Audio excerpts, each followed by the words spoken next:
శ్రీమాత్రే నమ. జయ గురు దత్తాత్రేయ నమ. ఈ వీడియోలో మనం తులారాశి వారికి డిసెంబర్ 1వ తారీఖు నుంచి 7వ తారీఖు మధ్యలో జరగబోయే వార ఫలాలు పరిశీలిద్దాం. ముందుగా ఈ వారం వారికి ధనస్థానంలో ఒక ధనయోగం ఏర్పడింది. అలాగే భాగ్యాధిపతి బుధుడు ధనస్థాన సంచారం, లాభాధిపతి రవి ధనస్థానంలో సంచరించడం జాతకుడికి కొద్ది కాలంగా ఉన్నటువంటి ఆర్థిక సమస్యలు ఒకేసారి పరిష్కారం అవ్వడం జరుగుతూ ఉంది.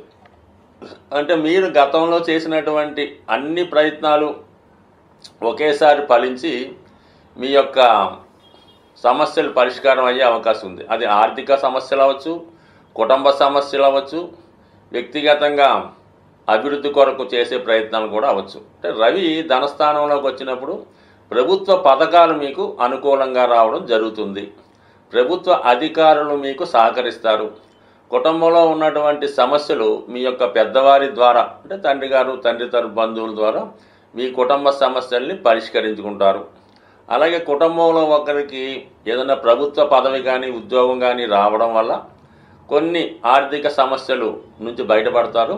అలాగే కుటుంబ భారం కొంతవరకు మీపై తగ్గుతుంది. ఇక భాగ్యాధిపతి ధనస్థానంలోకి వచ్చినప్పుడు శుభకార్యాలు కొరకు చేసే ప్రయత్నాలు ఫలిస్తాయి. కుటుంబంలో ఏదో దైవ కార్యక్రమం, పుణ్య కార్యక్రమం, ఏదో చిన్నపాటి ఫంక్షనో, వివాహ వేడుకో, నిశ్చితార్థం లాంటివి జరిగే అవకాశం ఉంది. అలాగే దూర ప్రాంతంలో ఉన్నటువంటి మీ యొక్క బంధువులు మీ కుటుంబంతో జాయిన్ అయి మీతో సుఖ సంతోషాలని, ఆనందాన్ని పంచుకునే అవకాశం ఉంది. అలాగే కుటుంబ సమేతంగా మీరు ఏదైనా పుణ్యక్షేత్రం కానీ, వివాహ వేడుక కానీ ఏదో కార్యక్రమంలో ఆనందంగా పాల్గొనే అవకాశం ఉంది. మొత్తం మీద కుటుంబ పరపతి ఎక్కువగా పెరుగుతుంది. మొత్తం మీద ఓవరాల్గా అటు ఆర్థికంగాను అలాగే కుటుంబ పరంగాను సంతోషంగా ఈ వారం అంతా గడిపే అవకాశం ఉన్నది. దాని తర్వాత రాష్ట్రాధిపతిగా ఉన్నటువంటి శుక్రుడు చతుర్థ స్థానంలో దిగ్బలుడై సంచరిస్తూ ఉన్నాడు. అంటే చతుర్థ భావ ఫలితాలైనటువంటి వాహనం, గృహం, విద్య, మాతృస్థానం, మాతృ సౌఖ్యం, స్థిరాస్తులు, వీటిలో ఉన్నటువంటి సమస్యలు పరిష్కారం అవుతాయి.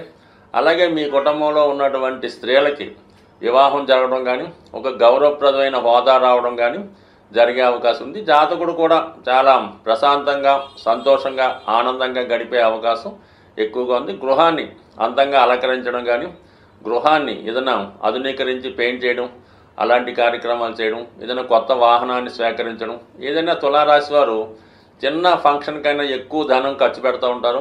ఎప్పుడూ కూడా వాళ్ళ యొక్క ఆధిక్యతని నలుగురికి కనబడేలా ప్రయత్నం చేస్తూ ఉంటారు. కారణంగా వీళ్ళకి ఆదాయం కన్నా ఖర్చులు ఎక్కువ జరుగుతూ ఉంటాయి. అయితే వీళ్ళ యొక్క ఎపీరెన్సు, వీరి యొక్క గృహం పరిసరాలు, వీరి యొక్క వాహనం, వీరి యొక్క క్లాత్స్, స్టేటస్ అంతా కూడా హైఫైగా కనబడటం వల్ల చూసిన వాళ్ళకి చాలా ధనవంతులుగా కనబడుతూ ఉంటారు. వాస్తవానికి చాలామందికి అనుకున్నంత ఉండకపోవచ్చు. ఎప్పుడూ కూడా నిల్ బ్యాలెన్సే కనబడుతూ ఉంటుంది. ఈ విధంగా ఆదాయం కన్నా ఖర్చులు ఎక్కువ, ఈ సమయంలో మరీ ఎక్కువ ఆడంబరమైన ఖర్చులు జరిగే అవకాశం ఉంది. బట్ ఈ విషయంలో కొంత జాగ్రత్త వహించండి. అది మీ యొక్క భవిష్యత్తు మీద కొంతవరకు ఇబ్బంది కలిగే అవకాశం ఉంది. అంటే ముఖ్యంగా పిల్లల యొక్క చదువు విషయంలో కొంత శ్రద్ధ తీసుకోండి. మీరు అనుకున్నంత అభివృద్ధికరంగా మీ యొక్క సంతానం యొక్క విద్య ముందుకు సాగడం లేదు కాబట్టి పిల్లల విషయంలో శ్రద్ధ తీసుకోండి. ఇదే రంగంలో ఉన్నటువంటి కళాకారులకి, అలాగే టెక్నీషియన్స్కి వాళ్ళలో ఉన్నటువంటి ప్రతిభకు తగిన గుర్తింపు రావడం, ఏదైనా విదేశ అవకాశాలు లాంటివి రావడం జరిగే అవకాశం ఉంది. అనూహ్యంగా మీ యొక్క ఆదాయం పెరిగే అవకాశం ఉంది. అలాగే మీ టాలెంట్ కూడా చాలా వరకు ఇంప్రూవ్మెంట్ అవుతుంది. అలాగే మీ యొక్క అభివృద్ధికి కుటుంబ సభ్యుల యొక్క సహకారం ఎక్కువగా రావడం జరుగుతుంది. సాధారణంగా అష్టమ స్థానంలో ఉన్నటువంటి ఈ గురుగ్రహం వక్రగమనం ఇంకా ఉండడం వల్ల, నవాంశలో మరి ఉచ్చస్థానమైనటువంటి కర్కాటక రాశిలో ఉండడం వల్ల జాతకుడు ఉద్యోగపరమైనటువంటి మార్పుకు చేయి ప్రయత్నాలు ఫలిస్తాయన్నమాట. సాధారణంగా అష్టమం అన్నది కొన్ని అనుకోని మార్పులకి కారణమవుతుంటుంది. అష్టమంలో ఉన్నటువంటి శుభగ్రహం శుభ కార్యక్రమాలు, శుభవార్తలు, అంటే ఆ మార్పు మంచిగా ఉంటుందన్నమాట. అదే అష్టమంలో పాపగ్రహం వచ్చినప్పుడు ఆకస్మికంగా యాక్సిడెంట్లు, ఉద్యోగాలు పోవడం అలాంటివి జరుగుతుంటాయి. ఇప్పుడు శుభగ్రహం కాబట్టి మీకు కానీ మీ సంతానానికి కానీ ఏదో ఒక శుభం జరుగుతుంది. అది నవాంశలో దశమంలో అంటే కర్కాటకంలోకి రావడం వల్ల కంపల్సరీగా ఉద్యోగ విషయంలో గొప్ప ఊహించని మార్పు రావడం జరుగుతుంది. బట్ ఏదైనా తులారాశి వారికి అటు ఏదో ఒక శుభవార్త ఈ వారంలో వినడం జరుగుతుంది.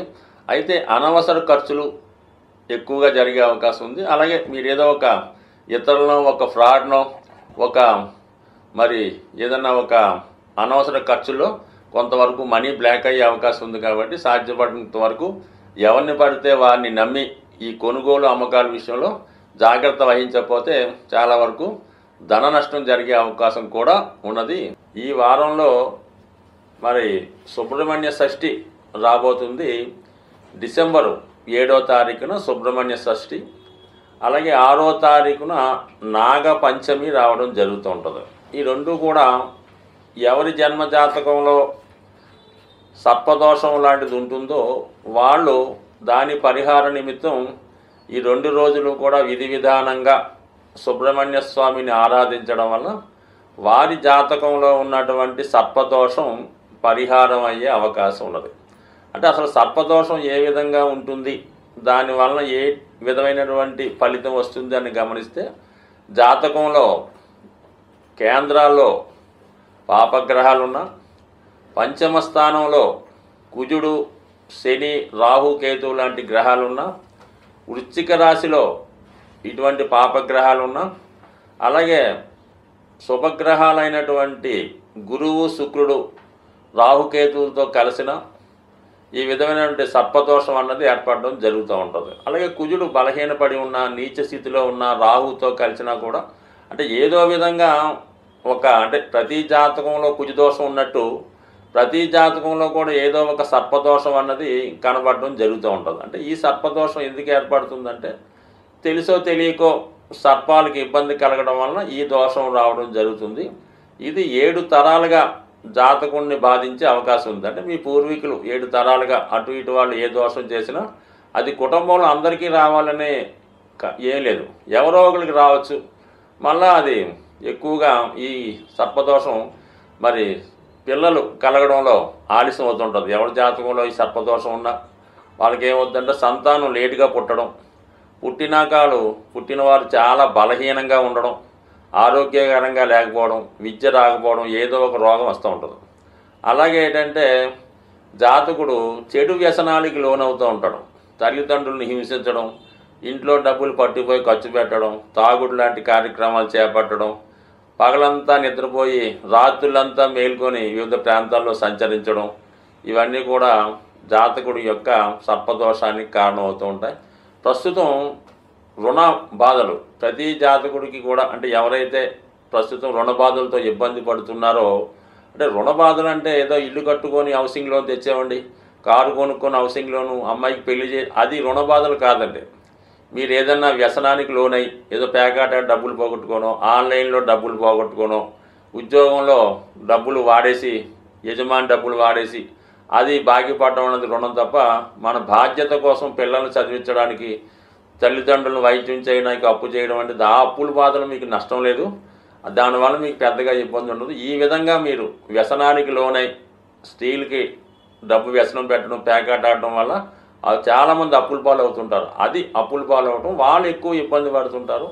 అటువంటి వాళ్ళు ఈ నాగపంచమి, సుబ్రహ్మణ్య షష్ఠి రోజు విధి విధానంగా వీలైతే ఉపవాసం ఉండి సుబ్రహ్మణ్య స్వామి ఆలయాన్ని దర్శించి మరి విధి విధానంగా స్వామిని పూజించుకోవడం వల్ల, అంటే ఏదో ఒక్కరోజు చేయడం వల్ల సరికాదు, ఆ రోజు ఒక దీక్షగా మనం ఈ రోజు నుంచి ఈ నియమం పాటించాలనుకొని కంటిన్యూ చేసుకుంటూ దగ్గరలో ఉన్నటువంటి సుబ్రహ్మణ్య క్షేత్రాన్ని దర్శించడం వల్ల ముఖ్యంగా సుబ్రహ్మణ్య స్వామికి బెల్లం పానకం, చెరుకు రసం, తేనె, పాలు, అలాగే చలివిడి నైవేద్యంగా పెట్టి విధి విధానంగా పూజించడం వల్ల కంపల్సరిగా మీకు సర్పదోషం తొలగి మీరు మీ కుటుంబం అంతా సంతోషంగా ఉంటారని ఆశిస్తూ స్వస్తి.